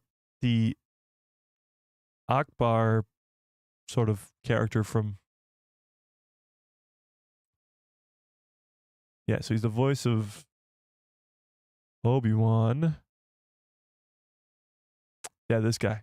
He's also the voice of him from Rogue One.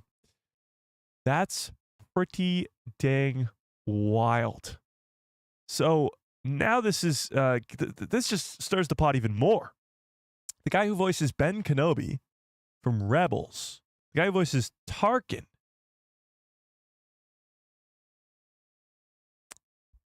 is telling us to watch out for the sneak peek because what's to come with the eye emoji. You see the eye emojis, chat? You see that?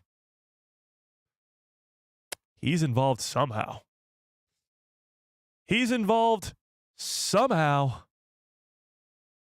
That's very interesting. That is very, very interesting. He has one line in Rebels, LOL. Well, he is Obi-Wan, and Obi-Wan doesn't really have many lines in Rebels, true. However, what the hell is he involved in? So if we're going off the Tarkin of it all, because I don't think he'll be playing Ben Kenobi, unless it's Tales of the Jedi. Tales of the Jedi, Obi-Wan training from Qui-Gon Jinn, and it's voiced by Steven Stanton? That'd be pretty wild. Tales of the Jedi Season 2 with Obi-Wan would be crazy. But the other option would be Tarkin. And he could be voicing Tarkin in any number of projects, I guess. Animated projects with Tarkin in it.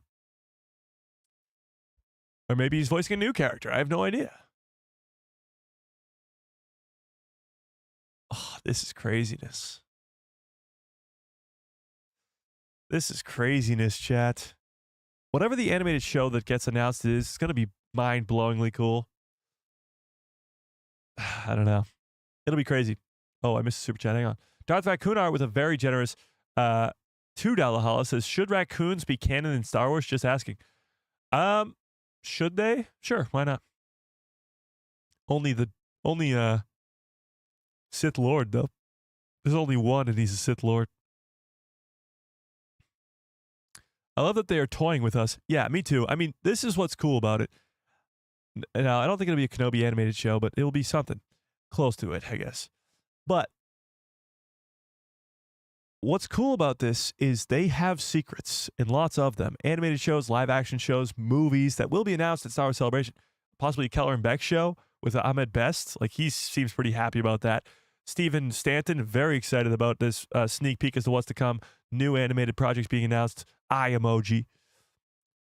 That's clearly something enormous. They have a lot of very, very important announcements coming at Star Wars Celebration, and that is in less than a month. And we are going to get an insane amount of news in 3 days, I guess. 3 days. Moving up until that. And then 2 days later, we get the premiere of Andor Season 2. Like, it's insane. It's going to be an insane time. April is going to be the most wild month. Even actually just the last 2 weeks of April are going to be the most insane stuff, because right after that, you get the re-release of Revenge of the Sith. Right after that, you get May the 4th a week later. It's going to be wild. It's going to be so crazy. Yeah.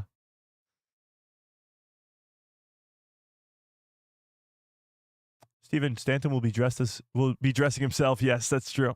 He's not calling out to anybody else to do that. Saw Gerrera show. Saw Gerrera show? That would be pretty wild. Just following him. I don't know about that. But it'd be pretty cool, I suppose. All right, chat. I do need your help before we get on out of here. There will be no what if this week again. But having said that, we are currently right now brainstorming what the next what if will be for the channel. And I'm trying to find the best one possible so that we can make, of course, the best what if possible. So I thought where better to go than the great people who love Star Wars. So I'm going to ask you guys, what should the next what if for the channel be? Now, before you answer, I want to make it maybe original trilogy, because I feel like the last couple ones we've done have been prequel trilogy ones.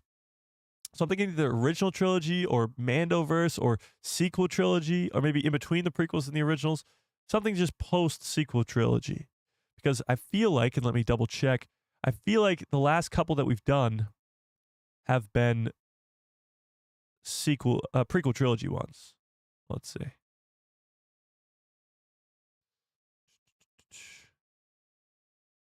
Oh, whoops. I did not mean to do that.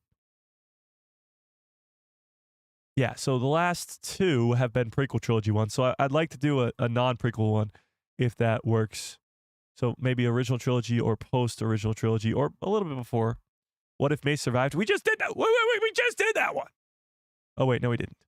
It's what if Mace killed Palpatine. Sorry. I'm sorry to raise my voice. No.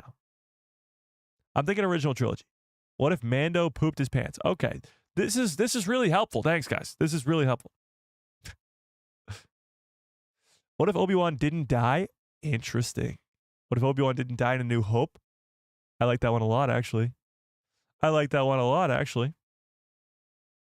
my God. Ron, Star Wars Jedi Podcast with a very generous $20 holla. Holy crap. So smash a freaking like on this stream.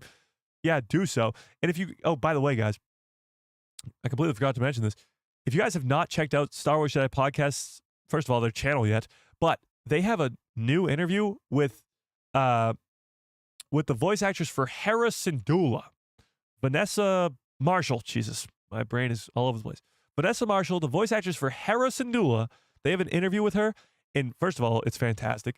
But there's sort of rumors going around that she's going to be in a new Star Wars animated project, and she's starting up her own podcast with the Rebels crew, and they're talking about Star Wars Rebels. It's a whole thing. They go into it, and it's an incredible interview. So go check out Star Wars Jedi podcast if you have not already. They have another big interview coming as well very soon, but Vanessa Marshall is up now, so go check out that interview with the voice actress for Hera Syndulla because it's fan-freaking-tastic. But Ron, I appreciate that super chat. That's insanely generous. I appreciate that quite a bit. Very, very generous. And go check that out. Absolutely. What if Greedo shot Han? I like that one a lot, actually. What if Greedo killed Han Solo? All right, I got to write some of these down. What if Greedo killed Han? I like that. I like that a lot. What if Chimere was Maul's master? That's not bad, but it's not. Yeah. What if Lando didn't give up on Han Solo on Cloud City? That's pretty good. What if Princess Leia wasn't Luke's twin? That would complicate a lot of things. What if Pelimoto ran Mos Eisley like Jabba? Oh my God. Okay. What if Han Solo never got his sight back? That's not bad. What if Boba Fett disarmed R2-D2 and disarmed R2-D2 of Luke's lightsaber on Jabba's sail barge? That's a very oddly specific one.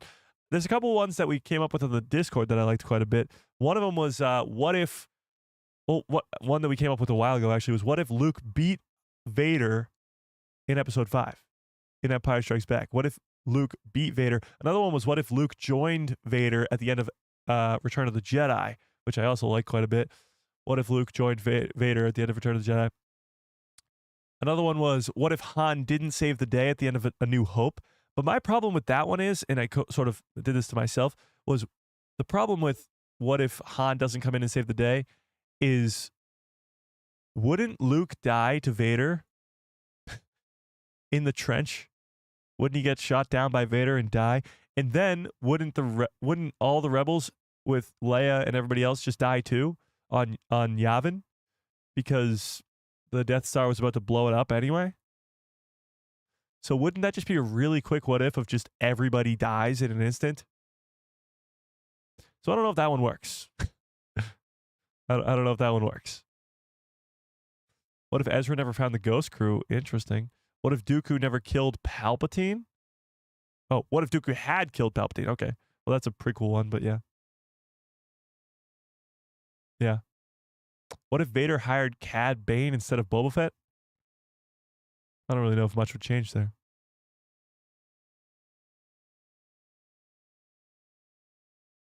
What if Han didn't have a bad feeling about that?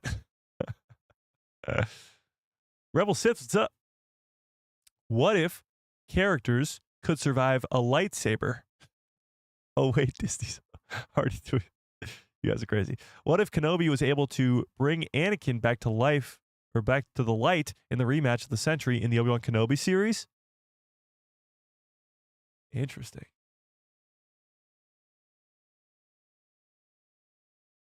Or what if Obi-Wan just killed Anakin? Or what if Vader killed Obi-Wan in the rematch of the century? Because he almost does. He buries him alive. What if Obi-Wan finished the job in the Kenobi series? I like that one. What if Kenobi finished the job in the Kenobi series?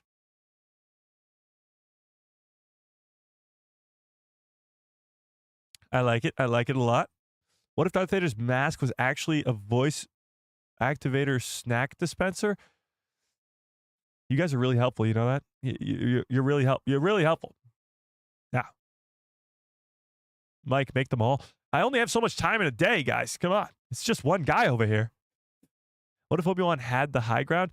He does have the high ground. What if Luke Skywalker went to the dark side with his father? See, that's sort of what I like. I'm liking that. What if Luke joined Vader either in Empire or in Return? What if Rey joined the dark side? That's a pretty good one too. I like that. Sky Z, what's up? What if Palpatine was addicted to death sticks? Okay. Abby, what's up? No worries. Hey, life gets busy. I appreciate you coming back. What if Disney didn't buy Lucasfilm? That's actually a crazy one. That would take me a long time to make. What if Chewie had dandruff? I don't know if the story would change much. Maybe he does. What if Chewie was actually a higher intelligence fashion designer?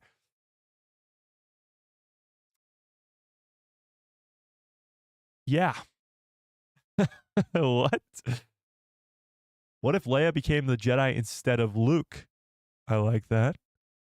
I like it a lot. What if the Death Star was actually a giant space donut, not a moon? It was a donut.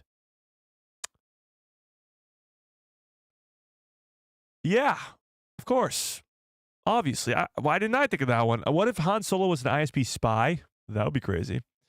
So far, our top ones, I think, are what if Greedo killed Han? That would be wild. What if Kenobi finished the job in the Kenobi series, killed Anakin, or vice versa, Vader kills Obi-Wan? What if Luke joined Vader in Empire when he tells him he's his dad, or in Return of the Jedi afterwards? That would be crazy. What if Luke joined Vader on Cloud City? Yep, that's what I just said. That's a great one. What if Chewie... Okay, no. What if it wasn't a trap? That'd be wild. Wait, you haven't done Luke joining the dark side yet? Have I? I don't think so. Let's see. Maybe I did. Hang on, chat. Maybe I did.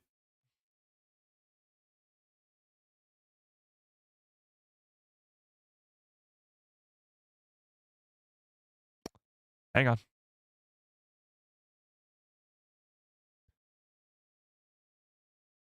Damn it, chat. I already did this. What if... It's literally right here. What if Luke joined Darth Vader in the Empire Strikes Back? My bad. My bad, chat. Got to cross that one out. Okay. But if you're looking for ideas, the one that was the most successful was what if Princess Leia made it to Obi-Wan on Tatooine in A New Hope? That's a great one. I like that one a lot. What if Maul killed Palpatine on Mandalore? What if Padme didn't die of sadness? That's a good one. What if Luke joined Vader? What if Grogu stayed with Luke Skywalker in the Book of Boba Fett? That's a good one too. What if Qui-Gon Jinn survived and trained Anakin? Great one. And what if Mace Windu killed Palpatine in Revenge of the Sith? So those are the ones we've done before. Done 7 so far. They're all great.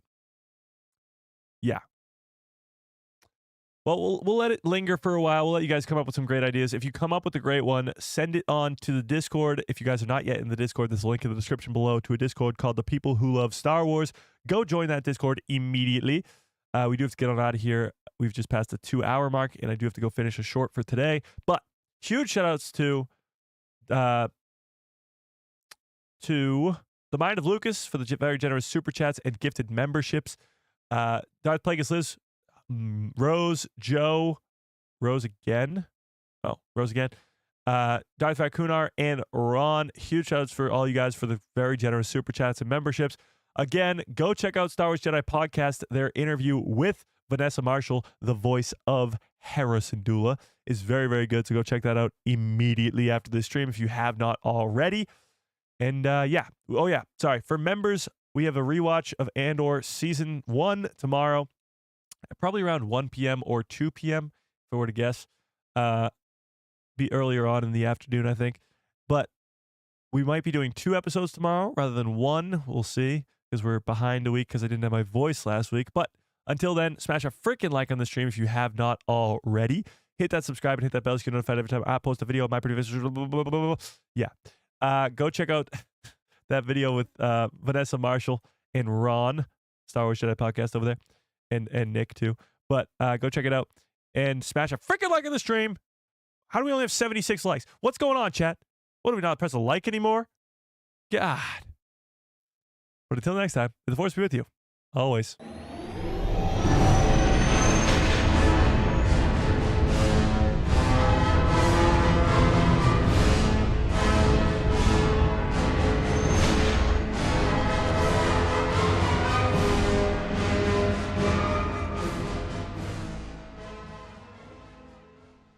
Oh yeah, what a great stream. What a great show.